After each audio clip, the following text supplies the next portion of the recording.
รู้รูปรู้นามแยกธาตุแยกขันธ์มองเห็นในไตรลักษณ์ว่าไม่เที่ยงสภาพแปรผัน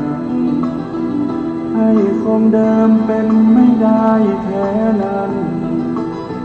วิปัสสนาเถิดพุทธชนทุกท่านอริยสัจสร้างสรรค์คือธรรมราชา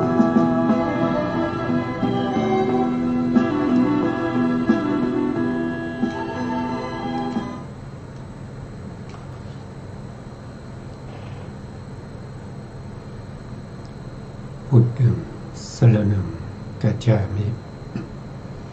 ธัมมังสรณังกัจฉามิสังฆังสรณังคัจฉามิกราบนมัสการพระมหาเถระพระสังฆาธิการพระเถรานุเถระสวัสดีท่านผู้ฟังและผู้ชมทุกท่านกลับมาพบกับรายการพระไตรปิฎกลอยฟ้าครั้งนี้เป็นครั้งที่28ในเรื่องของเวทนานุปัสสนาสติปัฏฐานเวทนาซึ่งเป็นความรู้สึกนะครับเวทนาเกิดจากผัสสะนะผัสสะก็เกิดจากธรรม3ประการที่ประชุมกันผัสสะก็จะมี6มีอยู่6นั้นก็คือผัสสะที่เกิดทางตา1ทางหู1ทางจมูก1ทางลิ้น1ทางกาย1แล้วก็ทางใจ1เพราะนั้นเวทนาก็จะเกิดโดยมีผัสสะเป็นปัจจัยจะเป็นสุขเวทนาทุกขเวทนาหรืออทุกขมสุขเวทนาหรือว่าจะเป็นเวทนาที่อาศัยอามิตรทุกขเวทนาอาศัยอามิตรทุกขเวทนาอาศัยอามิตรหรืออุเบกขาเวทนาอาศัยอามิตรหรือว่าไม่อาศัยอามิตรก็ตามเวทนาก็จะเกิดจากผัสสะอันนั้นเป็นเหตุใกล้ให้เกิดแต่ถ้าเราดูความเป็นไปในสังสารวัฏเวทนาก็จะเกิดจากธรรมะ5ประการนั้นก็คือได้แก่1ก็คืออวิชชา2ก็คือได้แก่ตัณหา3ก็คือได้แก่กรรม4ก็คือผัสสะ5ก็คือนิพพติของเวทนาที่เป็นเหตุให้เกิดเวทนาไม่ว่าจะเป็นสุขเวทนาทุกขเวทนาหรืออทุกขมสุขเวทนาก็เกิดด้วยเหตุ5ประการนี้ถ้าเวลาเวทนาจะดับก็ดับด้วยเหตุ5ประการก็คืออวิชชาดับเวทนาก็ดับตัณหาดับเวทนาก็ดับกรรมดับเวทนาก็ดับผัสสะดับเวทนาก็ดับแล้วก็วิปริณามะของเวทนานั่นก็คือเวทนาดับนะครับเวทนามีคุณยังไงนะท่านก็บอกว่าความสุขและสมนัตอันเกิดจากเวทนานั้นเป็นคุณของเวทนาแล้วอะไรเป็นโทษของเวทนาท่านก็บอกว่าเพราะเวทนามีความเกิดก็คือมีชาติมีชรามีมรณะอันนี้เป็นโทษของเวทนาแล้วอุบายแห่งการที่จะทำให้เวทนาดับนั้นก็คือได้แก่มากมีองค์8ซึ่งเป็นข้อปฏิบัติให้ถึงความดับแห่งเวทนาแล้วก็ยังมีอุบายในการสลัดออกจากเวทนานั้นก็คือ ความเข้าถึงอริยมรรคนะครับอริยมรรคอริยผลแล้วก็พระนิพพานนั่นก็เป็นวิธีการหรือเป็นข้อปฏิบัติให้ถึงความดับแห่งเวทนาทีนี้เราก็รู้ว่าเวทนาเกิดด้วยเหตุอะไรดับด้วยเหตุอะไรแล้วก็ข้อปฏิบัติให้ถึงความดับแห่งเวทนาแล้วในพระสูตรที่ชื่อว่าสัตตฐานสูตรนะครับซึ่งเป็นพระสูตรที่นำมาจากสังยุตตรนิกายขันธวรวรรคในเล่มที่27นะครับสัตตฐานสูตรให้เร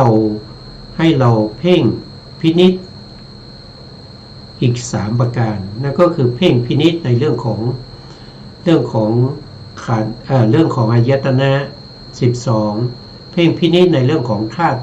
18แล้วก็เพ่งพินิจในเรื่องของปฏิจจสมุปบาทเพราะฉะนั้นเราก็ไปศึกษาในเรื่องของปฏิจจสมุปบาทมาหลายครั้งแล้วนะครับแต่ก็ยังอีกหลายครั้งนะครับกว่าจะจบเพราะว่าการศึกษาเราก็มุ่งหวังเพื่อจะใช้ประโยชน์ได้จริงนะครับให้รู้แล้วก็ให้เข้าใจในเรื่องของ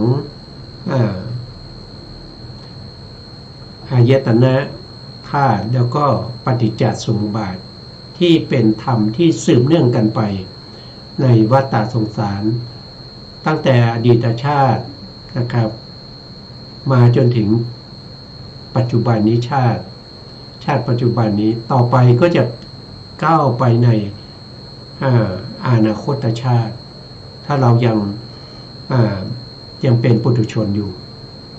เพราะฉะนั้นจำเป็นที่เราต้องศึกษาให้รู้และให้เข้าใจ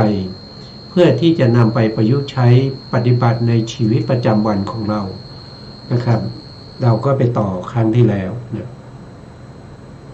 ครั้งที่แล้วเนี่ยเราได้พูดถึงอวิชชานะครับอวิชชาคือความไม่รู้ในเรื่องอะไรก็ไม่รู้ในเรื่องอริยสัจสี่นั่นเราก็ศึกษากันไปจบแล้วมีไม่รู้ในเรื่องของทุกขสัจนะครับไม่รู้ในเรื่องของเหตุให้เกิดทุกขสัจไม่รู้ในเรื่องของที่ดับทุกข์แล้วก็ไม่รู้ข้อปฏิบัติให้ถึงที่ดับทุกข์แล้วก็ยังไม่รู้ในเรื่องของขันธ์อายตนะธาตุที่เป็นไปในที่เคยมีมาแล้วในอดีตแล้วก็ที่จะมีต่อไปในอนาคตแล้วก็ทั้งอดีตและอนาคตที่เป็นปัจจุบันเราศึกษามาจนถึงเรื่องของธาตุ18นะครับธาตุ18ธาตุ18ธาตุแปลว่าอะไรธาตุแปลว่าการทรงไว้ซึ่งสภาวะของตนทรงไว้อย่างไงอย่างเช่นจักขุธาตุทรงไว้ซึ่งอะไรจักขุธาตุทรงไว้ซึ่งความใสของมหาพุทธรูปที่เกิดจากกรรมที่สามารถจะกระทบกับรูปารมณ์ได้เนี่ยคือเขาทรงไว้อย่างนี้เขาทรงไว้อย่างนี้เขาเกิดเมื่อไหร่เขาก็จะกระทบกับรูปารมณ์เท่านั้นแต่เขาจะไม่ไปกระทบกับอย่างอื่นไม่กระทบกับสัทธารมณ์คันธารมณ์และสารมณ์พอทพารมณ์เขากระทบไม่ได้เขากระทบได้เพียงอย่างเดียวนั่นก็คือสัทธารมณ์ให้โทษทีนั่นก็คือรูปารมณ์รูปารมณ์คืออะไรรูปารมณ์ก็คือสีต่างๆสีต่างๆก็กระทบกับจักขุประสาทก็คือประสาทตามันเป็นคู่กันนะครับท่านบอกว่านะครับจักขุธาตุชื่อว่าจักขุก็ใช่คือจักขุธาตุเนี่ยชื่อว่าจักขุก็คือประสาทตาก็ใช่หรือชื่อว่าจักขุธาตุก็ใช่ครั้งที่แล้วเราก็ได้ศึกษาในเรื่องของอายตนะนะครับจักขุเนี่ยชื่อว่าอายตนะก็ใช่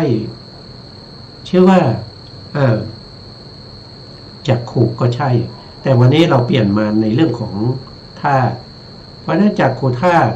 นะครับ ก็ชื่อว่าจักขุธาตุก็ใช่แล้วก็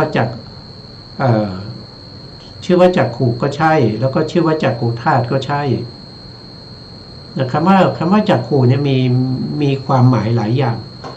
นะเช่นอะไรเช่นปัญญาจักขุนะปัญญาจักขุก็มีนะครับจักขุก็มีนะจักขุก็คือจักขุประสาทปัญญาจักขุนะปัญญาจักขุก็คือมีอยู่5อย่างนะครับมีอยู่5อย่างนะปัญญาจักขุมีอยู่5อย่างด้วยกันนะครับหนึ่งก็คือได้แก่อะไรก็คือได้แก่พุทธจักขุนะครับก็ได้แก่พุทธจักขุพุทธจักขุก็คืออะไร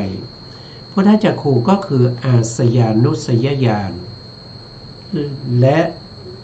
อินทริยปโลปริเยติญาณอันนี้มีเฉพาะพระสัมมาสัมพุทธเจ้าเท่านั้นนะครับคือรู้อัธยาศัยของสัตว์ทั้งหลายแล้วก็รู้ความแก่อ่อนของอินทรีย์ของสัตว์ทั้งหลายอันนี้เป็นปัญญาจักขุแต่อยู่ในข้อที่เป็นพุทธจักขุมีเฉพาะพระพุทธเจ้าอันที่สองก็คือได้แก่สัมมันตจักขุนะสัมมันตจักขุเนี่ยก็คือได้แก่สัพพัญญุตญาณนะครับได้แก่สัพพัญญุตญาณสัพพัญญุตญาณในที่นี้เราก็มุ่งหมายเอาเฉพาะในส่วนที่ธรรมที่พระพุทธองค์ทรงตรัสรู้แต่ถ้าพูดโดยทั่วไปเนี่ยสัพพัญญุตญาณมันกว้างขวางนะกว้างขวางทั้งหมดทั้งมวลนะครับที่พระพุทธองค์จะรู้นั่นก็คือสัพพัญญุตญาณสัพพัญญุตญาณก็เป็นอาสาธารณญาณเหมือนกันนะสัมมันตจักขุก็คือสัพพัญญุตญาณมีเฉพาะพระสัมมาสัมพุทธเจ้าเท่านั้นอย่างเช่นที่พระพุทธองค์ตรัสรู้เยยธรรมเยยธรรมก็มี5ประการด้วยกัน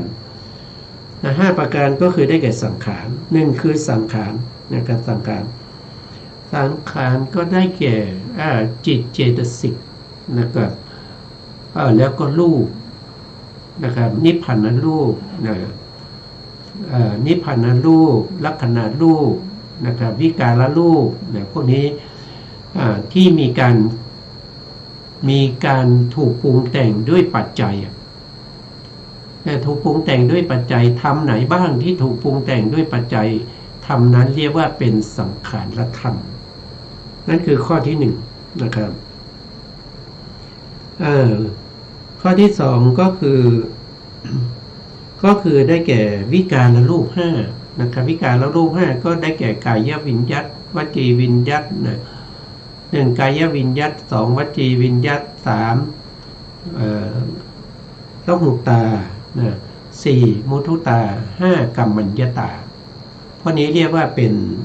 วิการรูป5ลักขณะรูป4นะลักขณะรูป4เราดูแผนภูมินิดหนึ่ง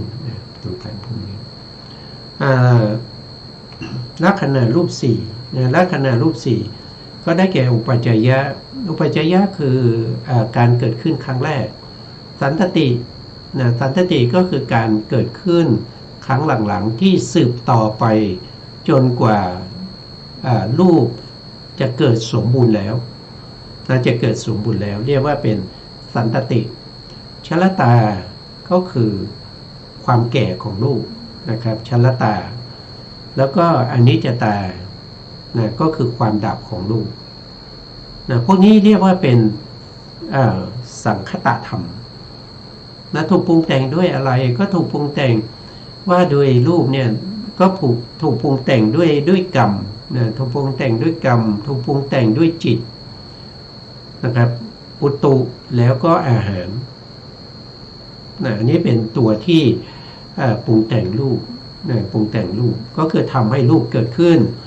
นะครับตัวกรรมก็จะทำให้รูปนั้นดีไม่ดีนะครับรูปจะเป็นยังไงนะครับก็ขึ้นอยู่กับกรรมด้วยขึ้นอยู่กับจิตด้วยอุตุอาหารทั้งหมดก็จะเป็นเหตุเป็นปัจจัยนะครับที่เป็นไปในรูปทั้งหลายนะครับว่าโดยนิพพานรูปก็มีอยู่18ว่าโดยนิพพานรูปก็มีอยู่10นั่นก็ถูกปรุงแต่งด้วยปัจจัยพวกนี้ก็เป็นสังขารธรรม เป็นธรรมที่พระพุทธองค์ตรัสรู้นะครับจัดอยู่ในประเภทที่เป็นสัพพัญญุตญาณนะสัพพัญญุตญาณก็คือได้แก่ในที่นี้ท่านมุ่งเอาท่านชี้ตรงไปที่สมันตจักขุนะสมันตจักขุต่อไปก็ญาณะนะครับญาณจักขุนะญาณจักขุก็คือได้แก่อรหันตมรรคอรหันตมรรคนะครับซึ่งเป็นมรรคสุดท้ายแล้วมรรคสุดท้ายแล้วชื่อว่าญาณจักขุญาณจักขุเป็นอรหันตมรรคอรหันตมรรคเนี่ยจะเกิดขึ้นโดยไม่มีเหตุปัจจัยไม่ได้นะครับอรหันตมรรคนี้ก็ต้องอาศัยอะไรก็ต้องอาศัยโสดาปัตติมรรคสกทาคามีมรรคอนาคามีมรรคมาก่อนเนี่ยต้องมีมรรคทั้งสามเบื้องต้นนั้นเป็นอุปนิสยปัจจัยให้แก่อรหันตมรรคนะอยู่ๆอรหันตมรรคจะเกิดขึ้นเองไม่ได้นะมรรคเบื้องต่ำท่านจะเรียกว่าเป็นธรรมจักขุนะครับก็จะเรียกว่าเป็นธรรมจักขุธรรมจักขุก็คือได้แก่มรรคเบื้องต้น3ก็คือโสดาปัตติมรรคสกทาคามีมรรคและอนาคามีมรรคก็จะเป็นมรรคเบื้องต้นนะมรรคเบื้องต้น3แล้วก็จะเป็นทิพจักขุนะครับทิพจักขุและทิพจักขุที่ได้พูดมาคือปัญญาจักขุนะครับพุทธจักขุญาณจักขุธรรมจักขุแล้วก็ทิพจักขุก็คือตาทิพนั้นชื่อว่าจักขุนะชื่อว่าจักขุแต่ไม่ชื่อว่าจักขุธาตุนะถ้าเรากำหนดรอบรู้พิจารณาในเรื่องของความเป็นธาตุนะครับเราจะไปหยิบเอาหรือว่าจะไปเอาปัญญาจักขุนั้นมาเป็นจักขุธาตุอย่างนี้ไม่ได้เพราะมันไม่ใช่จักขุธาตุจักขุธาตุมีอยู่อย่างเดียวนั่นก็คือประสาทตาประสาทตาหรือจักขุประสาทจักขุประสาทนี้เป็นจักขุธาตุก็ใช่นะครับเป็นจักขายตนะก็ใช่นะครับเอาเฉพาะประสาทตาเท่านั้นนะครับตรงนี้แยกแยะให้ได้เห็นว่าในพระไตรปิฎกเนี่ยในคำสอนของพระพุทธเจ้าเนี่ยคำว่าจักขุเนี่ยมีอะไรบ้างนะครับตอนนี้เราก็รู้แล้วนะว่าก็จะมีปัญญาจักขุก็มีนะครับปัญญาจักขุก็คือพุทธจักขุสมันตจักขุญาณจักขุธรรมจักขุแล้วก็ทิพจักขุนะสิ่งเหล่านี้เขาเรียกว่าจักขุแต่ไม่ใช่จักขุธาตุนะเราต้องแยกได้เราต้องเข้าใจแล้วก็แยกเพื่อประโยชน์สูงสุดนั่นคือมรรคผลนิพพานของเราในอนาคตนะครับข้อที่2โสตธาตุนะโสตธาตุก็ทรงไว้ซึ่งความใสของมหาพุทธโลกอันเกิดจากกรรมที่สามารถกระทบกับเสียงได้นะโสตธาตุนี้กระทบเสียงอย่างเดียวนะจะไปกระทบกับรูปารมณ์คันธารมณ์รสารมณ์โผฏฐัพพารมณ์หรือธรรมารมณ์ไม่ได้เพราะฉะนั้นเขาทรงไว้ในการกระทบกับเสียงเท่านั้นจึงได้ชื่อว่าเป็นธาตุนะโสตธาตุชื่อว่าโสตก็ใช่คำว่าโสตนี่ก็เป็นประสาทตาโทษทีประสาทหูนะครับประสาทหูชื่อว่าโสตธาตุนะครับโสตธาตุชื่อว่าโสตก็ใช่ชื่อว่าโสตธาตุก็ใช่แต่อาภิญญาก็จะมีทิพโสตหูทิพย์เนี่ยหูทิพย์บางคนได้หูทิพย์แล้วก็อย่าไปเข้าใจว่าหูทิพย์นั่นคือโสตธาตุมันไม่ใช่นะหูทิพย์นี่เขาไม่ได้จัดอยู่ในประเภทที่เป็นโสตธาตุเขาจัดอยู่ในประเภทที่เป็นอภิญญาก็คือเป็นฤทธิ์ของผู้ที่ได้สมาบัติ8นะครับหรือว่าผู้ที่ได้เป็นพระอรหันต์แล้วก็มีสมาบัติ8ด้วย นะครับก็สามารถที่จะทำตัดหูทิพย์ได้นะที่พระโสตได้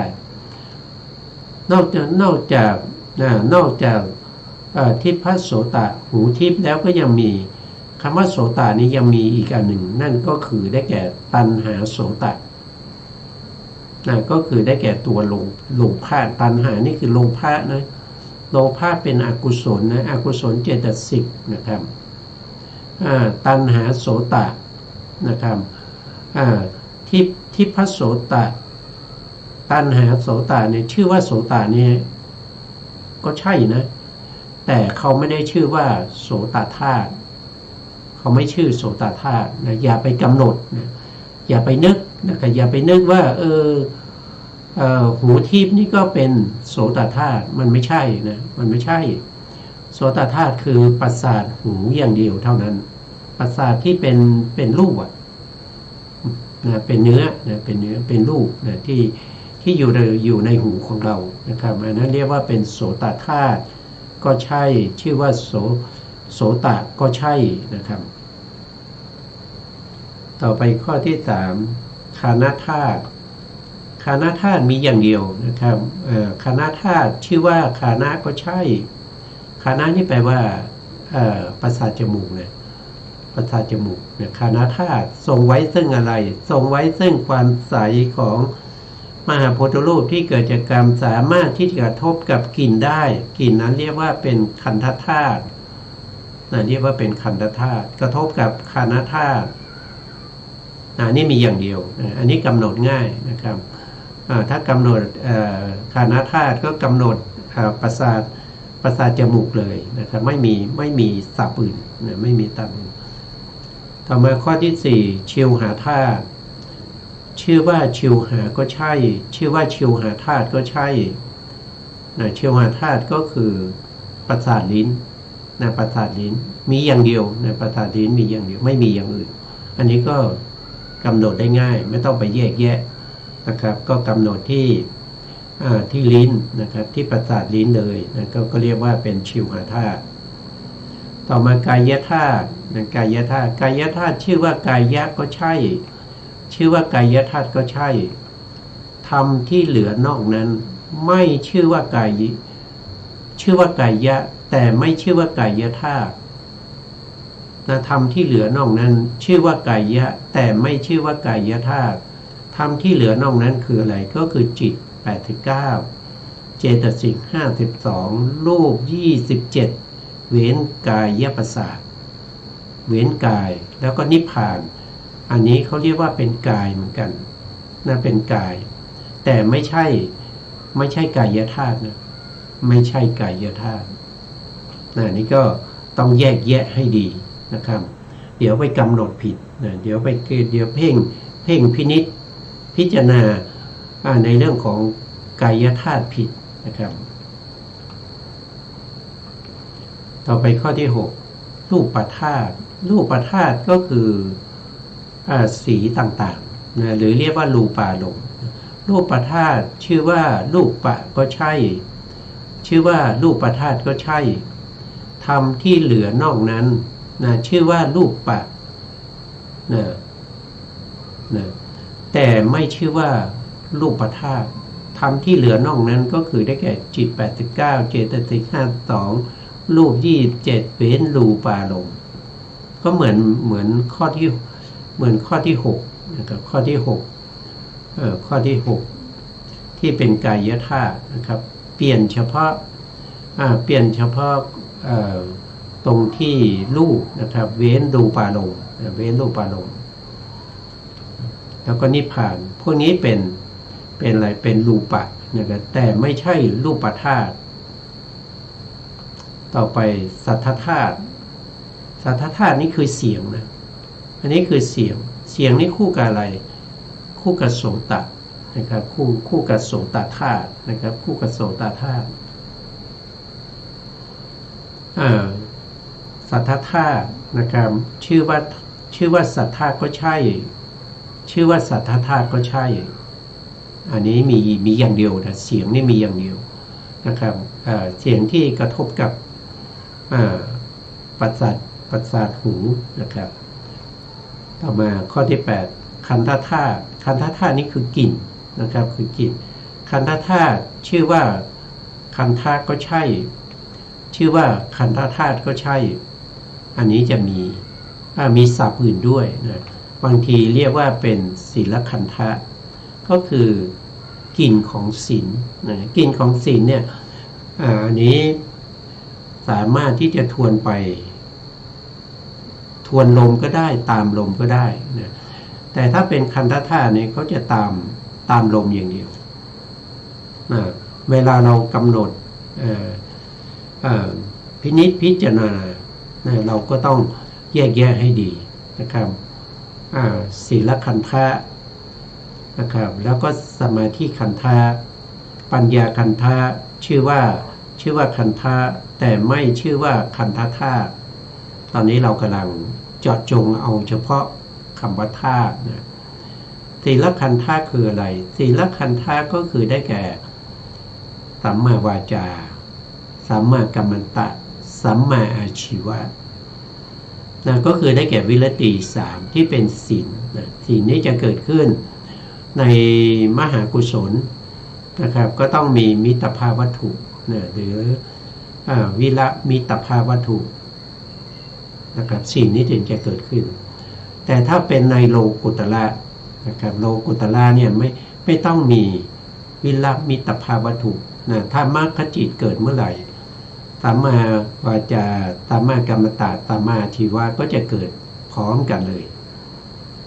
นะเกิดพร้อมกันนะครับถ้าเป็นโลกิยจิตเช่นในมหากุศลนี้เกิดพร้อมกันไม่ได้นะครับเกิดทีละอย่างนะครับสัมมาวาจาเกิดสัมมากัมมันตะสัมมาอาชีวะเกิดไม่ได้ต้องเกิดทีละอย่างนะครับอันนี้เรียกว่าเป็นศีลคันธะคือพระภิกษุที่มีศีลเนี่ยถ้าเราได้ยินชื่อเสียงว่าท่านเป็นผู้ที่ทรงศีลอย่างนี้เราก็อยากจะไปทำบุญอยากจะไปกราบไปไหว้ก็คือศีลคันธะนี่แหละศีลคันธะไม่ชื่อว่าคันธธาตุนะชื่อว่าคันธะแต่ไม่ชื่อว่าคันธธาตุสมาธิคันธะสมาธิคันธะได้แก่อะไรสมาธิคันธะก็คือได้แก่สัมมาวายามะสัมมาสติแล้วก็สัมมาสมาธิอันนี้มีอยู่3องค์ด้วยกันก็จะเป็นสมาธิคันธะผู้ที่มีสมาธินะครับเราได้ยินเขามีสมาธิเขาสามารถที่จะได้ฌานถึงสมาบัติ8นะครับเขาเป็นผู้ที่มีฤทธิ์มีอภิญญานะครับเราก็อยากจะไปกราบไปไหว้ไปทำบุญกับท่านนะครับอันนี้ก็เป็นสมาธินะเป็นสมาธิเรียกว่าสมาธิคันธะสมาธิคันธะนี่ชื่อว่าคันธะก็ใช่นะแต่ไม่ชื่อว่าคันธธาตุอย่าไปกำหนดผิดนะครับเรากำหนดเรื่องของธาตุนะแล้วก็ปัญญาคันธะเนี่ยปัญญาคันธะก็คือได้แก่องค์2นั่นก็คือสัมมาทิฏฐิและสัมมาสังกัปปะสัมมาทิฏฐินะครับก็คือความเห็นถูกต้องในอริยสัจ4สัมมาสังกัปปะก็คือความดำริที่เป็นไปในเนกขัมมะแล้วก็เนกขัมมะสังกัปปะพยาปาทาสังกัปปะแล้วก็วิหิงสาสังกัปปะนะครับพยาปาทาสังกัปปะวิหิงสาสังกัปปะนั้นก็เป็นปัญญาคันธะปัญญาคันธะชื่อว่าคันธะก็ใช่แต่ปัญญาคันธะไม่ชื่อว่าคันธธาตุต่อไป9ลัสสะธาตุลัสสะธาตุชื่อว่าลัสสะก็ใช่ชื่อว่าลัสสะธาตุก็ใช่ลัสสะคืออะไรลัสสะคือรสเนี่ยทรงไว้ซึ่งการกระทบกับชิวหาประสาทการกระทบกับชิวหาประสาท ก็จะมีอัฏฐรัสสะอัฏฐรัสสะท่านบอกว่าเป็นผลผลได้แก่อะไรผลก็คือได้แก่วิปากจิตอย่างนี้ก็เป็นผลใช่ไหมครับเป็นผลวิปากจิตนะครับแล้วก็กิริยาจิตอย่างเงี้ยแล้วก็ผลละจิตพวกนี้เป็นผลเป็นผลที่เกิดจากอะไรผลก็เกิดจากเหตุนะครับเหตุนั้นเรียกว่าเป็นธรรมรสสะมีอะไรบ้างก็จะมีอกุศลจิตอย่างเงี้ยอกุศลธรรมนะครับกุศลธรรมพวกนี้เป็นเหตุเป็นเหตุต่อมาก็จะเป็นวิมุตติรัสสะวิมุตติลักษณะวิมุตติรัสสะวิมุตติรัสสะก็คือได้แก่พระนิพพานอัฏฐรัสสะธรรมรัสสะนิรุตติรัสสะชื่อว่ารัสสะก็ใช่แต่ไม่ชื่อว่ารัสสะธาตุนะครับมีเฉพาะรสเท่านั้นที่ชื่อว่ารัสสะแล้วก็ชื่อว่ารัสสะธาตุต่อไปข้อที่10โพธพธาตุโพธพธาตุก็คือการกระทบสัมผัสการกระทบสัมผัสที่ทำให้รู้ได้ว่าสิ่งนี้แข็งหรืออ่อนสิ่งนี้เย็นหรือร้อนสิ่งนี้ตึงหรือหย่อนเรียกว่าโพธพธาตุทรงไว้ซึ่งการกระทบกับกายประสาทนะครับโพธพธาตุชื่อว่าโพธพะก็ใช่ชื่อว่าโพธพธาตุก็ใช่อันนี้ก็กำหนดไม่ยากนะครับเพราะว่ามี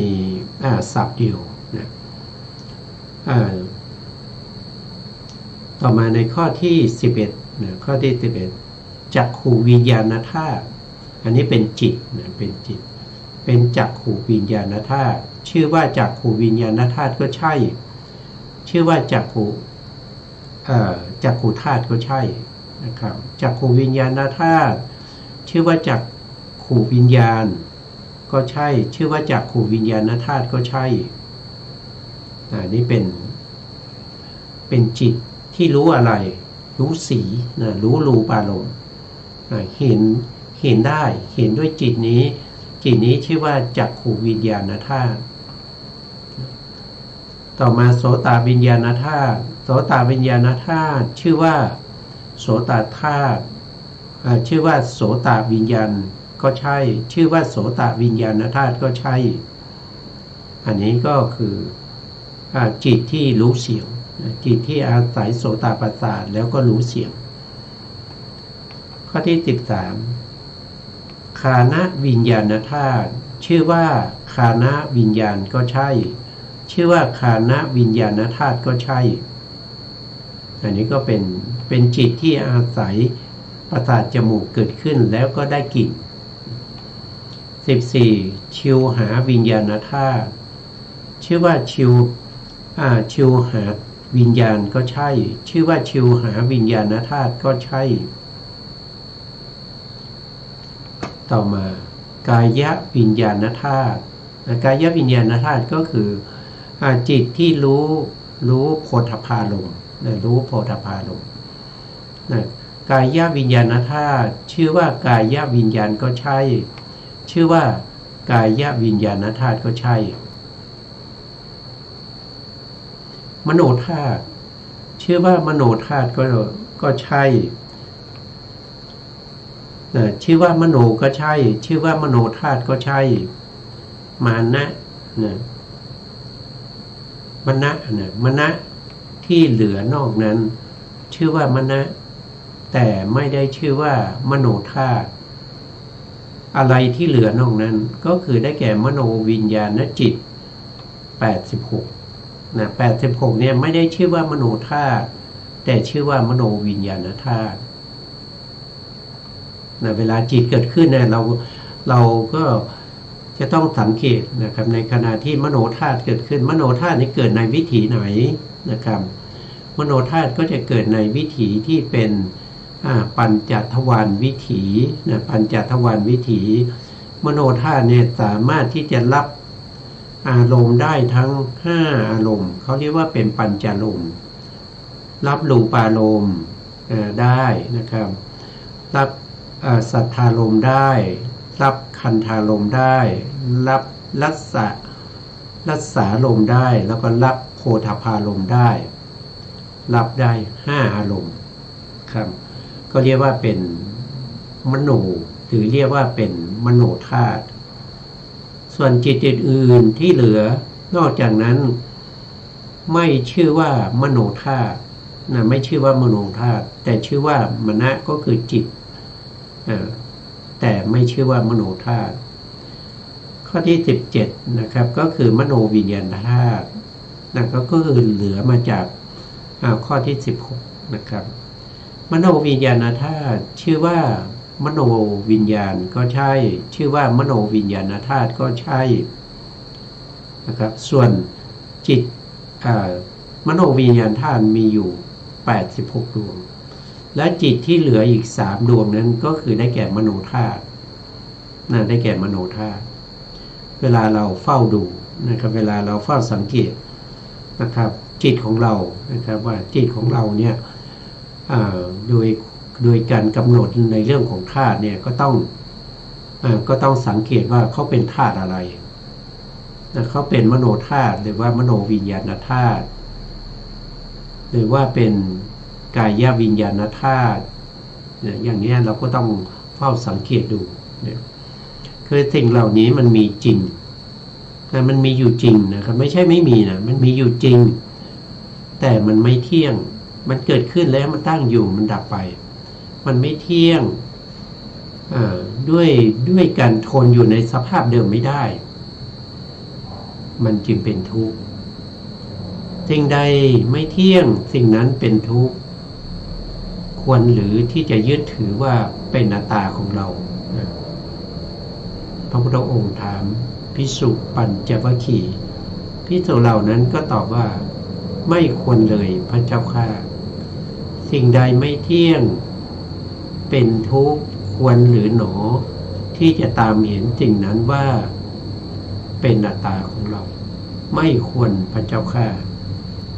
สิ่งเหล่านี้แหละมันมีจริงมันไม่ใช่ไม่มีแต่มันไม่เที่ยงมันเป็นทุกข์มันเป็นอนัตตา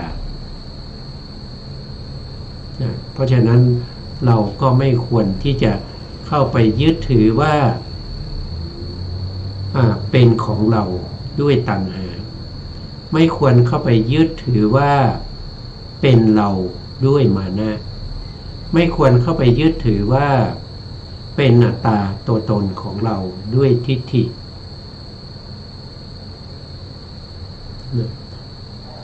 ต่อไปนะครับต่อไปก็ข้อ18นะครับข้อที่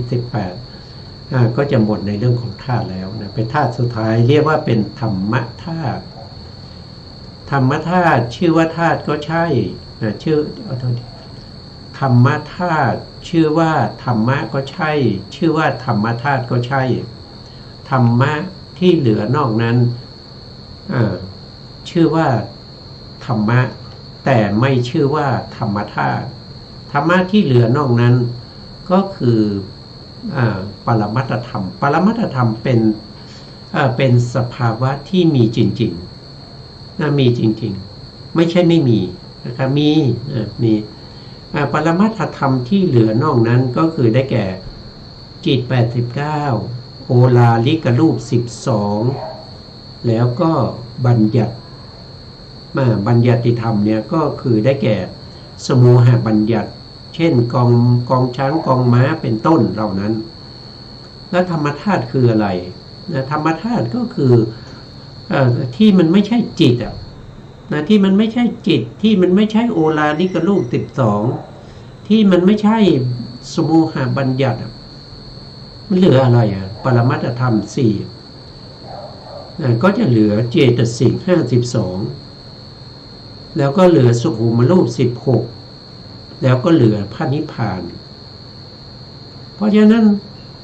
ธรรมธาตุธรรมธาตุที่ชื่อว่าธาตุก็ใช่ที่ชื่อว่าธรรมธาตุก็ใช่ ก็คือได้แก่เจตสิก52สุขุมรูป16แล้วก็พระนิพพานเป็นธรรมธาตุอย่าไปกำหนดเอาจิตไปเป็นธรรมธาตุอย่าไปเอาโอลาลิกรูป12โอลาลิกรูป12คืออะไรเราก็มาดูโอลาลิกรูป12นะครับนั่นก็คือได้แก่ก็คือได้แก่รูปใหญ่ๆ12รูปนะอันดับที่1ก็คือได้แก่ปัสสาทรูป5นะปัสสาทรูป5แล้วก็วิสยรูป7นะวิสยรูป7วิสยรูป7ก็คือได้แก่รูปารมณ์สัทธารมณ์คันธารมณ์รักษารมณ์แล้วก็โพธพารมณ์โพธพารมณ์ตรงนี้มีอยู่3นะครับก็คือได้แก่1ปัทวีโพธพารมณ์2เตโชโพธพารมณ์3วายโยโพธพารมณ์วิสยรูป7นะก็โพธพารมณ์นะครับบวกเข้าไปในรูปารมณ์สัทธารมณ์คันธารมณ์รักษารมณ์ก็เป็นวิสยรูป7เอาวิสยรูป7ไปบวกกับปัสสาทรูป5ก็เป็น12รูป12รูปนี้เรียกว่าเป็นโอลาลิกรูป12โอลาลิกรูป12นะเวลาเรากำหนดธาตุเนี่ยโอลาลิกรูป12เช่นจักขุปัสสาทอย่างเงี้ยเราอันนี้เป็นโอลาลิกรูปไม่ใช่ธรรมธาตุนะไม่ใช่ธรรมธาตุนะไม่ใช่ธรรมธาตุธรรมธาตุต้องเป็นสุขุมรูป16นะสุขุมรูป16คืออะไรสุขุมรูป16ก็คือได้แก่อาโป1อาโปนะครับ2ก็คือภาวะรูป2ก็เป็น3นะครับแล้วก็4คือหัตถยรูปนะครับ5คือชีวิตรูป6คืออาหารรูปนะ7คือปริเฉทรูปบวกวิสยรูปอีก2 7ก็เป็นเท่าไหร่เป็น9นะครับเป็น9บวกอีกบวกวิการรูปที่เป็นละหุตา1ก็เป็น10แล้วก็บวกกับมุทุตาอีก1กัมมัญญตาอีก1ก็เป็น12บวกกับลักขณรูปอีก4ก็เป็น16รูปนี้เรียกว่าเป็นสุขุมรูปสุขุมรูปเนี่ยเป็นธรรมธาตุนะสุขุมรูปเป็นธรรมธาตุไม่ใช่สุขุมรูปเป็นธรรมธาตุแต่โอลาลิกรูป12นี้เป็นเฉพาะธรรมะแต่ไม่ใช่ธรรมธาตุนะเวลาเฝ้าดูเวลากำหนดดูนะครับเฝ้าดูสภาวะธรรมเหล่านี้ที่เกิดขึ้นเราก็จะแยกแยะได้ว่าอันนี้มันคือธรรมธาตุนะอันนี้มันไม่ใช่นะมันไม่ใช่ธรรมธาตุเราสามารถแยกได้ถ้าเราไม่ได้ศึกษาเราเรียนเราแยกไม่ได้เมื่อเราแยกไม่ได้นะครับการประพฤติปฏิบัติธรรมของเรานะที่จะเข้าถึงวิปัสสนาญาณที่1ที่จะต้องแยกรูปแยกนามเราแยกไม่ได้นะครับแยกรูปแยกนามได้ไม่ใช่ว่าอันนี้คือรูปอันนี้คือนามเท่านั้นนะพระองค์ได้แสดงให้เราพิจารณาในเรื่องของกายานุปัสสนาสติปัฏฐานก็คือตามพิจารณาเห็นกายในกายหนึ่งอยู่กายในกายนะครับไม่ใช่กายอย่างเดียวคือกายส่วนย่อยในกายส่วนใหญ่ไม่ใช่เห็นกายเห็นเป็นผู้หญิงผู้ชายนะเห็นเป็นผู้หญิงเห็นเป็นผู้ชายเห็นเป็นหน้าเห็นหน้าเห็นตาเห็นแขนเห็นขาอย่างนี้ไม่ใช่นะคือเห็นในส่วนย่อยลงไปนะส่วนย่อยลงไปในของความเป็นธาตุนะพิจารณาโดยความเป็นธาตุก็ได้พิจารณาโดยความเป็นขันธ์ก็ได้พิจารณาโดยความเป็นอายตนะก็ได้พิจารณาโดยความเป็นธาตุก็ต้องแยกย่อยไปนะครับเพื่อให้เข้ากับที่พระพุทธองค์แสดงพิจารณาเห็นกายในกายหนึ่งอยู่กายในกายนะครับพิจารณาเวทนาในเวทนาหนึ่งอยู่เวทนาในเวทนานะครับนะ พิจารณาเห็นจิตในจิตพิจารณาเห็นธรรมในธรรมนะมันจะเป็นถ้าเราไม่ศึกษาจริงไม่ศึกษาให้รู้เข้าใจเนี่ยเราก็จะไปพิจารณาหรือว่าไปกำหนดรู้ได้ไม่ตรงตามที่พระพุทธองค์ประสงค์ให้เรารู้นะครับอันนี้เราก็ผ่านไปในเรื่องของอะไรเรื่องของการพิจารณาโดยความเป็นขันธ์อายตนะแล้วก็ธาตุแล้วแต่ขันธ์อายตนะธาตุที่เราศึกษามาเนี่ยท่านบอกว่าให้พิจารณาไปในอดีตอนาคตแล้วก็ปัจจุบันนะครับนั่นก็คืออะไรก็คือได้แก่ข้อที่6ข้อที่6นี้มาจากไหนนะครับก็มาจากอวิชชาปัจจยาสังขาราก็คือเพ่งพินิจปฏิจจสมุปบาทอวิชชาคือความไม่รู้8อย่างนะครับไม่รู้8อย่างนั่นก็คือเราไม่รู้ในเรื่องของทุกขสัจเราไม่รู้ในเรื่องของเหตุให้เกิดทุกข์คือสมุทัยเราไม่รู้ข้อที่ดับทุกข์ก็คือนิโรธเราไม่รู้ข้อปฏิบัติให้ถึงที่ดับทุกข์นั้นก็คือมรรคที่เราศึกษามาตั้งแต่ต้นนะครับแล้วมาข้อที่5นะข้อที่5ก็คือเรื่องของขันธ์อายตนะธาตุที่เราเพิ่งศึกษาจบไปข้อที่6ก็คือที่เราศึกษาจบไปนั้นให้เห็นเป็นว่าให้เห็นเป็นอปัลลันเตอะยานังก็คือให้เห็นว่าความไม่รู้ในเรื่องของขันธ์อายตนะแล้วก็ธาตุที่จะเป็นไปในอนาคตคือในอนาคตเราก็จะต้องมีขันธ์เหล่านี้เราต้องมีอายตนะเหล่านี้เราต้องมีธาตุเหล่านี้ถ้าเรายังไม่ได้เข้าถึงความเป็นพระอรหันต์เรายังไม่ได้ปรินิพพานเราก็ต้องมีอนาคตสิ่งเหล่านี้ก็จะเป็นไปในอนาคตอีกเนี่ยเราต้องเพราะเราไม่รู้อย่างนี้นะเราไม่รู้อย่างนี้เราถึงเป็น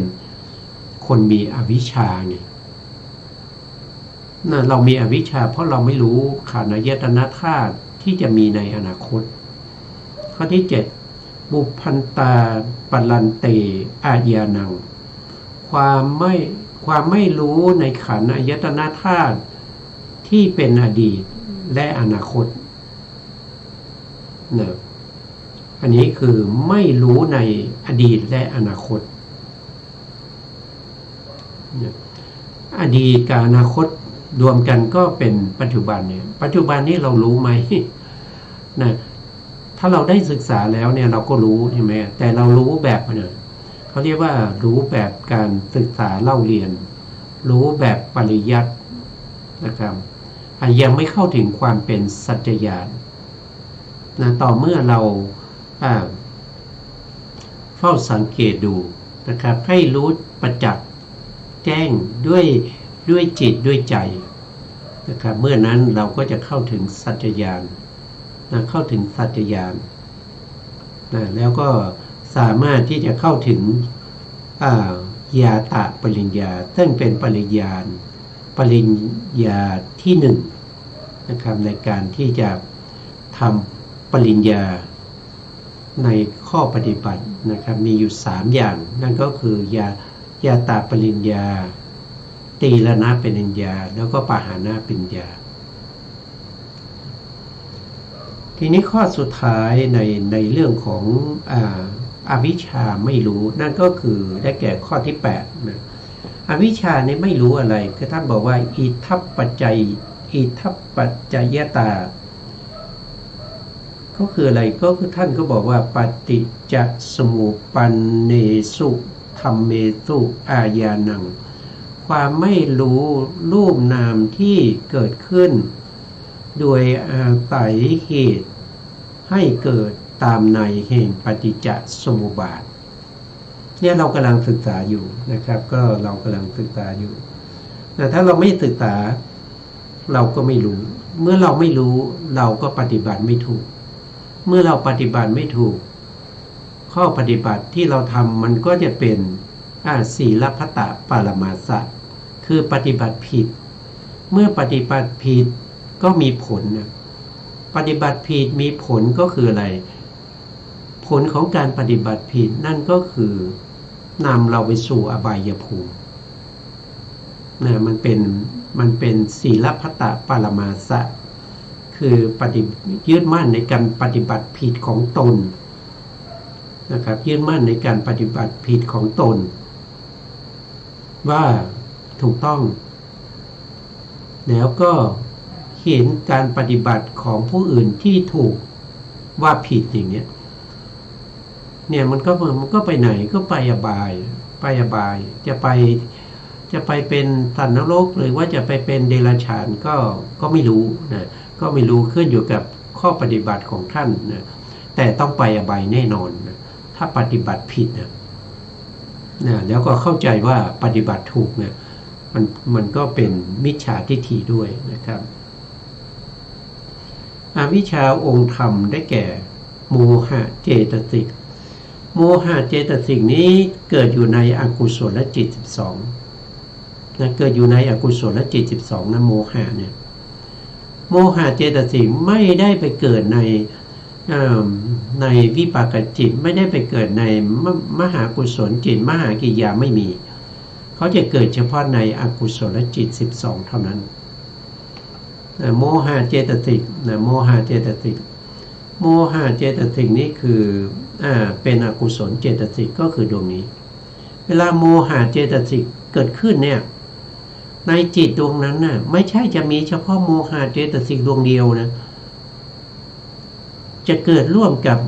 อาหิริกะคือความไม่ละอายอโนตตปะก็คือความไม่เกรงกลัวไม่ละอายไม่เกรงกลัวอะไรก็คือไม่ละอายไม่เกรงกลัวต่ออกุศลธรรมทั้งหลายแล้วยังมีอุทธัจจะเกิดขึ้นด้วยนะครับเพราะฉะนั้นในอกุศลจิต12นะอกุศลจิต12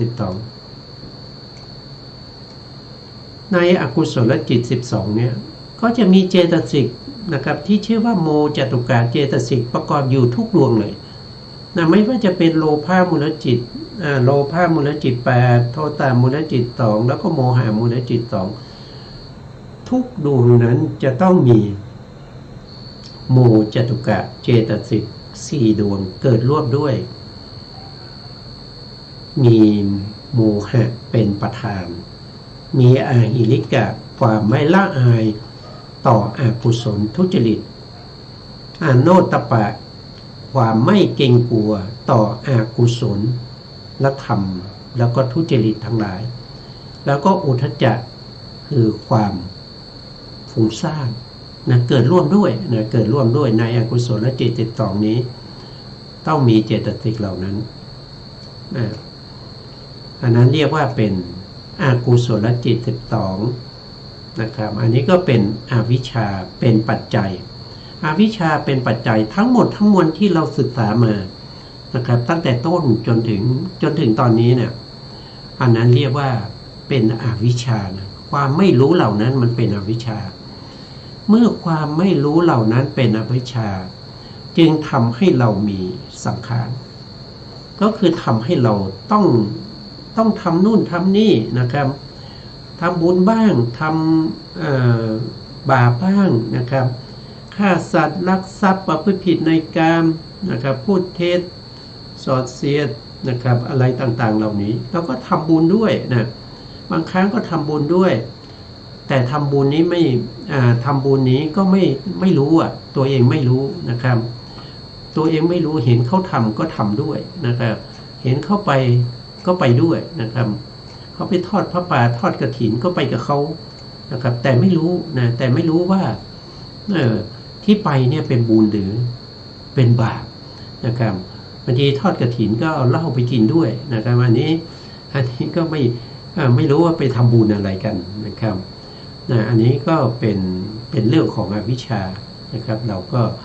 จบในเรื่องของอวิชชาต่อไปเราก็จะศึกษาในเรื่องของสังขารนะครับแต่ต้องเป็นวันอื่นนะครับวันนี้เวลาเราหมดแล้วนะครับ สุดท้ายนี้ก็ขอกราบขอบพระคุณพระครูสมุทรวิสุวัฒน์วรกิจโจผู้อำนวยการสถานีวิทยุเพื่อการศึกษาพระพุทธศาสนาและวัฒนธรรม FM 104.5 เมกะเฮิรตซ์วัดป่าหินจังหวัดเชียงใหม่และขอกราบขอบพระคุณพระครูปริยัติยานุศาสตร์ขอบคุณท่านผู้ฟังและผู้ชมทุกท่านนะครับที่ให้เกียรติติดตามในรายการพระไตรปิฎกลอยฟ้าพบกันใหม่ในโอกาสต่อไปครับวันนี้ลาไปก่อนครับสวัสดีครับ